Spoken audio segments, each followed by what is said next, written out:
What's happening, Wargamers? Welcome to the After Action Report. Midnight Suns versus Sam Avengers. And the Midnight Suns just really wanted it today. The dice really going in favor of them. Final victory of 16-7. So I got some thoughts. I definitely think I disagreed with a couple of your moves there. Yep. Now forgive me if I talk a little bit more because of the whole lav mic situation. Please. I think we are kind of getting you on here, so I still want to get your your input when we can. Absolutely. I do think at the very end there, you should have phased in and really tried to go after Wong, try to get that 1 point of damage. Yeah, the main thing with the phase in, it's the safer play, but the real problem is me losing the game on the turn 4 or losing the game on turn 5 didn't really matter. So I was like, okay, well, if I get lucky and I get to move in, I get to get Wong and do damage to Blade. Hopefully that's going to do what I need to. But as it turns out, if I didn't roll the wild, I wasn't getting in there, and that is exactly what happened. I had no damage at all to Blade. I understand what you're saying there. I think it was the gambit that would have gone in, because I think the problem is going into Blade. You weren't doing 6 points of damage to Blade. Well, and I didn't need to do 6 points of damage to Blade, but I needed to get some momentum into him because he's at full health now after you did the patch. But what I was getting at is, like, if you fail to take out Blade, I still get my 6 points. Yeah. Is the problem? I was doing it based on getting a wild. That was my hope. To incinerate him and then punch him again? The wild actually gives me a sidestep. I move up 1, and it gets me within range of doing my 3 dice attack into him. Or 4 dice attack into Wong. So that was my backup to that. Oh, and sorry, it's a place within 2 with Ghosted. Sorry. Yeah, I got to admit, I think I still would have been on the guaranteed place in and double tap type thing. Well, and guaranteed place in and throwing 4 dice at Wong. I felt like the way that Wong's been on fire tonight, is that the right move? I don't know, but yeah, no, I think it was still the move because I think you had a much better chance with 2 attacks into Wong to take him down than otherwise. But yeah, I mean, we had some big upsets and some big surprise heroes. Immortal Hulk really didn't do a whole lot in this game. I think his biggest attack was a 4 dice attack or 4 damage attack. Meanwhile, Venom, on the other hand, came in like a friggin' boss. Yeah. And he ruled the roost, man. Like, he sure did. Like getting 4 health back after you did 5 into him with was it the Got Your Back that did it, or you just did an attack. Yes. You just did an attack, and then you did 5 damage, and then I got lucky enough that I survived the pour it on. Yeah. And it was just like, all right, well, now we're just gonna clap back, and oof, it was rough. It was rough. Yeah, because I think I clapped back for 4, so I almost took down Fury and the boys in one go as it was. Yeah, and it was kind of brutal going back on that because that was also like an you got them on that. It was an out of sequence thing to take them off. Oh, that's right, because I stopped your activation as a result. Yes, yeah. So. Oh, geez, yeah, that's right. No, Venom had just a stellar game. Yes, like his dice were on fire. He attacked. I wish I could remember who it was that got stunned early on in the game. Who of your characters stuns? I think it's just Shocker. It might have been. Was it Widow? Nope. No, because you did pistols into Wong. Yeah, and she doesn't actually have a stun. She does a lose 1 power or elusive. So. Yeah. And it wouldn't be Cage because I don't think Cage actually got any attacks in. No, he didn't. Because I feel like there's a stun that I missed here somewhere, but I can't for the life of me place it. No, I don't see it. Is Shocker your only stun? I think so. Okay. And I don't think he actually got any shots off early enough in the thing that it mattered. But okay, so maybe I'm just imagining things and there wasn't a stun. I don't know. We got about halfway through the game. I'm thinking, like, wait a minute, one of my guys should be stunned, I think. And Cage's Sweet Christmas technically could do it, but I never used that. Yeah, you never got the Sweet Christmas off. Yeah. Yeah, no, that was.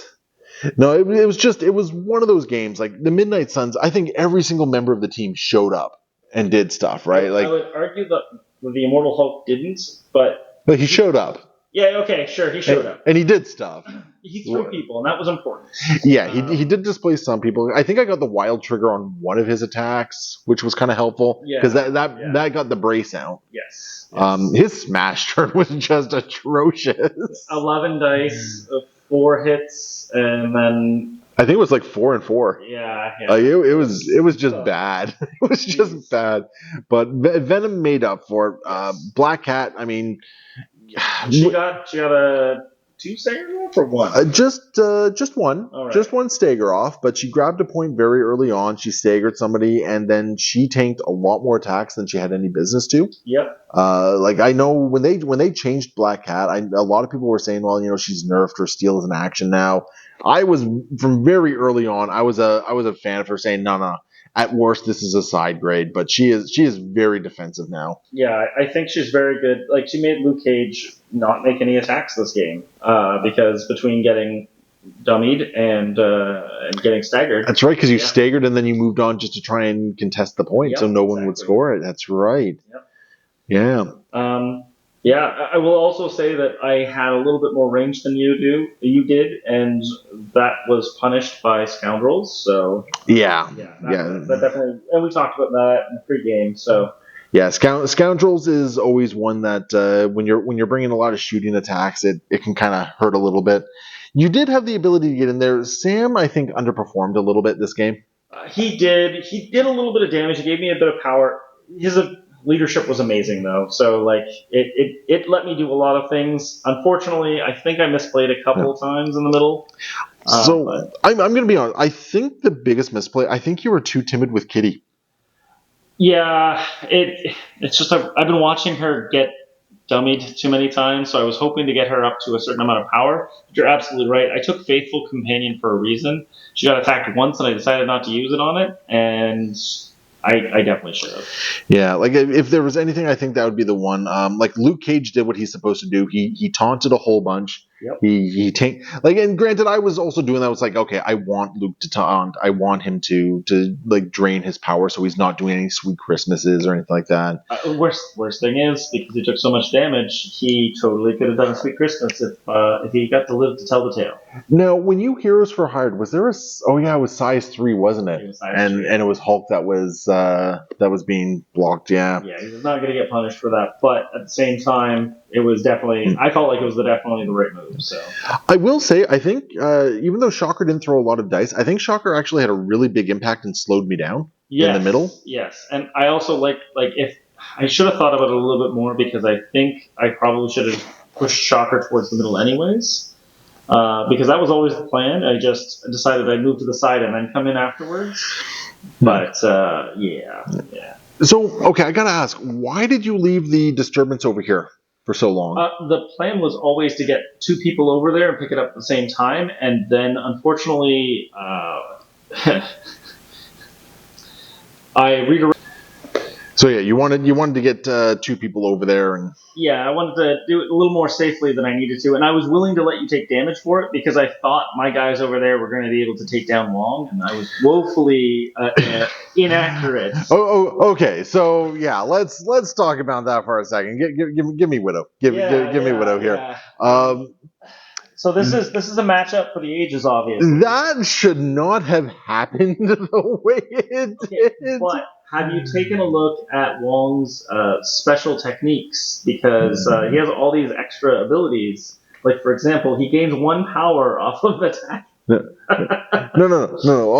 All Wong did is he watched Bloodsport once. He copied that move that Van Damme does. Yeah, and the splits and punch in the crotch, and that's all Wong does. And for some reason it works. Yeah. Don't know why, but it worked. Like when I hit Widow the first time, and you're like, all right, I'm gonna counter. So I'm like, yeah, I did this in the wrong order. And then you just completely whiffed on that. I was like, oh, because that was game altering right there. Yep. Unfortunately for me, it is definitely Counter-Strike's thing. Counter-Strike either does absolutely nothing, or it matters. And actually, it's only been on Zemo that it's really mattered for me. So. Yeah, I remember that game actually. Yeah. But yeah, that was that altered the entire course of the game, because if Wong had gone down there, Widow then picks up this point. Yep. She can easily go grab the disturbance. Yeah, and with Wong not being over there, I wasn't worried about taking a little chip damage. But yeah, no. It was actually kind of crazy, the fact that Wong, the hero we need, I guess. Like, I don't know what's going on there. Yeah, Venom. Why do you need more heroes? Yeah, I know, right? All in all, like I think the composition of the team was kind of interesting. Beast, I think, could have done a little bit more for you. I have to. I don't have a lot of good opinions about Beast, and I've had a couple of people recently singing his praises, so I thought I'd give him a chance. Is that person an X-Men player? Sure is, and I think he. You know better. Don't back up on the shelf. Don't listen to him. Hey. The only one they said was bad on the X-Men was Gambit, so Gambit's definitely getting his time. Actually, I don't think Beast is so bad, but I think Beast is...